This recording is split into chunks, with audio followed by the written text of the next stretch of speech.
سلام مجدد دوستان، امیدوارم حالتون عالی باشه. با 10 تا اصطلاح دیگه امروز در خدمتتون هستم. 10 تا اصطلاح فوق العاده پرکاربرد و رایج. قبل از هر چیز خوشحال میشم حتما چنل رو سابسکرایب کنین تا آموزش های بعدی رو هم دریافت کنین و همینطور لایک و کامنت هم فراموش نشه. خب اصطلاح اول ما در مورد پول زیاد بابت یک چیز دادن هست. To pay an arm and a leg، یعنی پول زیادی بابت یک چیز دادن چون اون چیز خیلی گرونه. I had to pay an arm and a leg for that designer handbag, but it was worth it because it's such a high quality and stylish piece. بچه دیزاینر هندبگ، هندبگ رو که میدونید چی میشه؟ دیزاینر وقتی ما میگیم یعنی یه کالایی که برنده، مثلا دیور، مثل لوی ویتون، اینها دیزاینر هستن، دیزاینر برندز هستن. The vacation package was amazing, but I had to pay an arm and a leg for it. The cost was significantly higher than I had anticipated. خب اون پکیج مسافرتی که گرفتم خیلی خوب بود، but I had to pay an arm and a leg for it. یعنی خب کلی پول پاش دادم. They charged me an arm and a leg for the car repairs. یعنی کلی ازم بابت تعمیرات ماشین پول گرفتن. It was much more expensive than I had budgeted for. To budget یعنی پول برای انجام کاری کنار گذاشتن، بودجه‌ای تعیین کردن برای کاری. اوکی؟ خب وقتی میگه که خیلی گرونتر از اون چیزی بود که باجت کرده بودم، یعنی خیلی از اون گرونتر از اون چیزی بود که بودجه براش گذاشته بودم، پول براش گذاشته بودم. اصطلاح بعدی ما دوستان to have sticky fingers هست. دیدیم ما تو فارسی میگیم دست فلانی کجه، اصلا دزدی میکنه. این رو تو انگلیسی میگن to have sticky fingers. مثلا the cashier noticed that she had sticky fingers and suspected her of stealing items from the store. خب اون کشیر متوجه شدش که دستش کجه and suspected her، بهش مشکوک شد، سوءظن داشت، of stealing items from the store. She couldn't trust her friend with her belongings because she had sticky fingers and was known for taking things without permission. She couldn't trust her friend with her belongings. Belonging یعنی چیزی که به کسی تعلق داره، تعلقات. یعنی به دوستش صرفا به خاطر اون تعلقاتش به اون چیزایی که داشتش نمیتونست اعتماد کنه، به خاطر اینکه دستش کج بود و خیلی معروف بود به این که اون چیزایی که داره مال خودش نیست. She had a reputation for having sticky fingers at parties, often living with small items that didn't belong to him. یعنی خیلی به این معروفه که توی مهمونی‌ها دستش کجه و معمولا وقتی مهمونی رو ترک میکنه یه سری خرت و پرت کوچیک هم با خودش میبره. خب اصطلاح بعدی ما بچه‌ها pony up. To pony up. پونی آپ بچه ها یعنی پول بابت یک چیزی پرداخت کردن. معمولاً به خاطر اینه که حالا شما تحت فشار هستین یا تمایلی ندارین اون پول رو هزینه کنین. اوکی؟ پس موقعی که شما تحت فشارین یا تمایلی ندارین که اون پول رو هزینه کنین میگیم پونی آپ. پس در واقع یعنی اون پرداخت کردن. If you want to join us on the trip, you'll need to pony up your share of the expenses. اگه میخوای توی مسافرت با ما بیای باید حق خودتو پرداخت کنی. اون چیزی که حق و سهم خودت هستش رو باید پرداخت کنی. The company is demanding that its shareholders pony up additional capital to support the new project. خب اون شرکت از سهامدارش میخواد که سرمایه بیشتری پرداخت کنن. Capital میشه سرمایه. To support the new project. The restaurant bill arrived. صورت حساب رستوران رسید and it was time for everyone at the table to pony up and contribute their portion. و وقتی این رسیده بود که همه حق در واقع دونگ خودشون رو پرداخت کنن. عبارت بعدی ما بچه ها break even هست. break even یعنی یر به یر شدن. حالا به چه شکلی؟ اینو ما موقعی استفاده میکنیم که یک پولی رو شما جایی هزینه کردین و بعد میگین که مثلا بعدش نسبت به همون اندازه‌ای که حالا هزینه کردین برگشته، یه جورایی یر به یر شده، حالا بالا پایین. اوکی، این رو میگیم to break even. مثلا the film production had a high budget but it was able to break even after a successful box office run. خب تولید اون فیلم کلی بودجه و سرمایه پاش گذاشته شده بود، ولی خب یر به یر شد، فروش خوبی توی گیشه داشت. Despite the challenging market conditions, the startup managed to break even within its first year of operation. خب اون استارتاپ، اون بیزنس استارتاپ تونست یر به یر کنه هزینه هاش رو، یعنی اون هزینه که کرده بود رو تونست همون اندازه تقریبا در بیاره. The new product launch was successful. معرفی محصول جدید خیلی موفقیت آمیز بود. Allowing the company to break even. اجازه رو به شرکت داد که بتونه یر به یر بشه. And generate profits sooner than expected. و زودتر از اون چیزی که انتظارش میرفت به سوددهی برسه. اصطلاح بعدی ما بچه ها در مورد فردی هست که خسیسه، پولی به اون صورت خرج نمی کنه. تو انگلیسی عبارت های زیادی رو داریم. یکیش close fisted هست. fist که میشه مشت.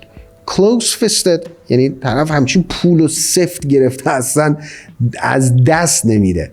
این فرد رو بهش میگن close fisted. The boss was criticized for being close-fisted and unwilling to invest in employee development or workplace improvements. The close-fisted landlord refused to lower the rent even though the tenants were struggling financially. اگرچه مستاجرها از نظر مالی در مضیقه بودن، ولی اون صاحبخونه خسیس قبول نکرد که اجاره رو پایین بیاره. Close-fisted landlord میشه صاحبخونه. He was always close-fisted when it came to buying gifts for others. یعنی وقتی وقت کادو خریدن برای دیگران شد همیشه خسیس بازی در می آورد. Rarely spending more than the bare minimum. یعنی به ندرت بیشتر از اون حداقلی پول خرج میکرد.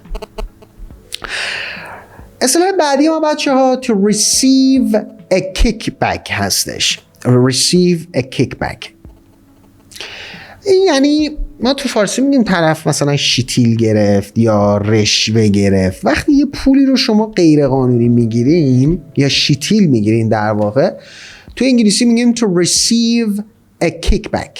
receive a kickback. مثلا My friend received a kickback from her colleague for helping with a work project. خب برای یه پروژه کمک کرده، یه شیتیلی هم گرفته.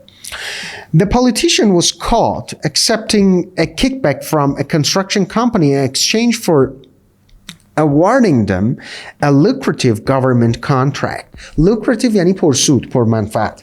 خب این سیاستمدار چیکار کرده؟ دستگیر شده. به خاطر چی؟ به خاطر یه رشوه گرفته، شیتیل گرفته از یک شرکت ساخت و سازی. به خاطر چی؟ در عوض براشون چیکار کنه؟ In exchange for awarding them a lucrative government contract. یه قرارداد خیلی پرسودی رو براشون امضا کنه. The employee was fired after it was discovered that they had been receiving kickbacks from vendors in return for awarding them contracts. خب اونم receive کرده. پس ما وقتی میگیم receive a kickback یعنی یک شیتیل یا رشوه‌ای گرفتن. اصطلاح بعدی ما بچه ها to living hand to mouth یا to live hand to mouth هستش. یعنی به سختی امرار معاش کردن، به سختی در شرایط خیلی سخت.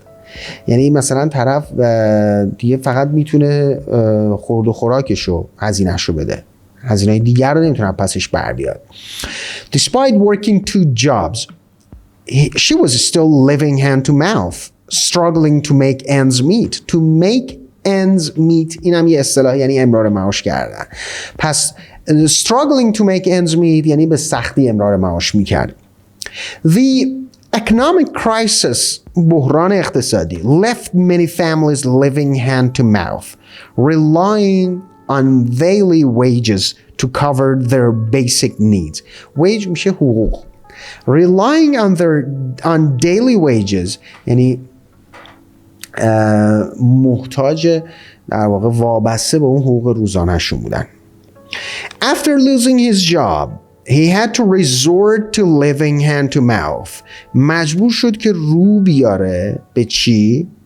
had to resort to. ببینید بچه ها resort to یعنی به چیزی روی آوردن. اوکی؟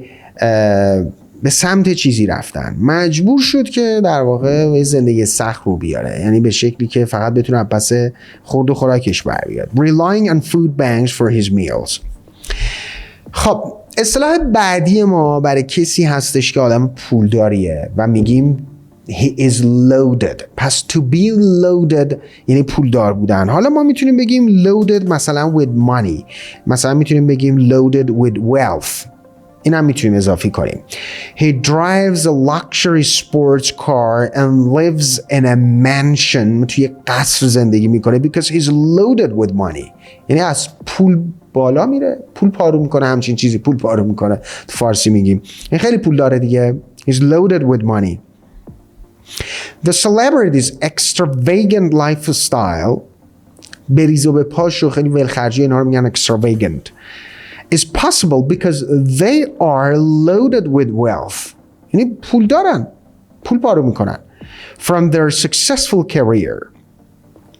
She can afford to travel first class and stay at high-end resorts because she's loaded with cash.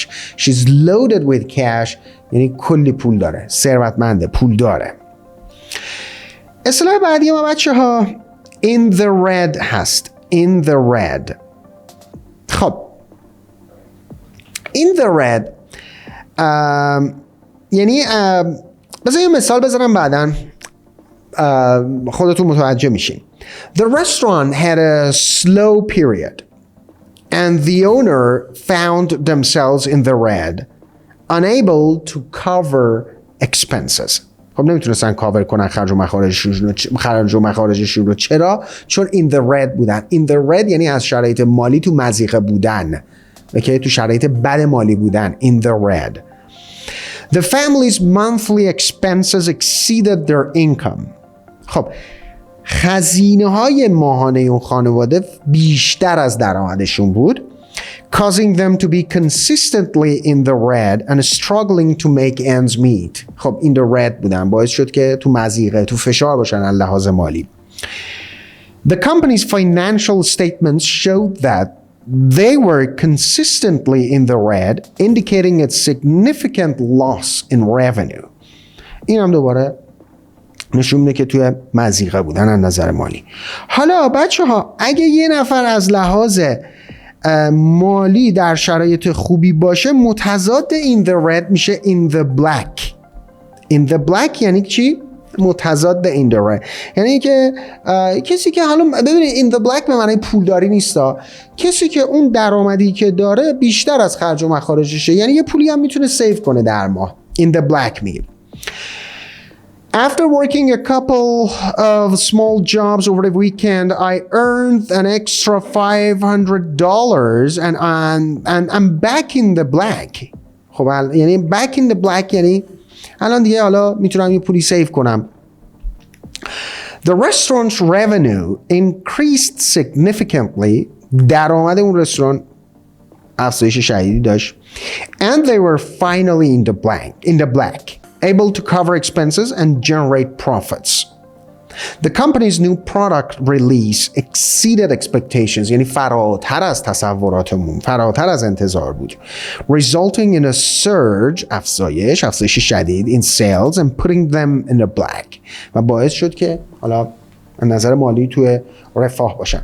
باز میگم از نظر مثلا in the black یعنی کسی که نگرانی مالی نداره، یعنی سودی که داره، هزینه در واقع اون درآمدی که داره بیشتر از خرج و مخارجش هست، سر ماه میتونه یه پولی هم سیو کنه. این رو میگن in the black. و in the red که قبلی بود یعنی کسی که در مضیقه هست از نظر مالی. خب این هم از این پارت دوستان عزیز، امیدوارم براتون مفید بوده باشه. 10 تا اصطلاح رو با هم دیگه کار کردیم. حتما چنل رو سابسکرایب کنین، ما رو به دوستانتون معرفی کنین، لایک و کامنت هم فراموش نشه. تا پارت بعد، خدا نگهدار.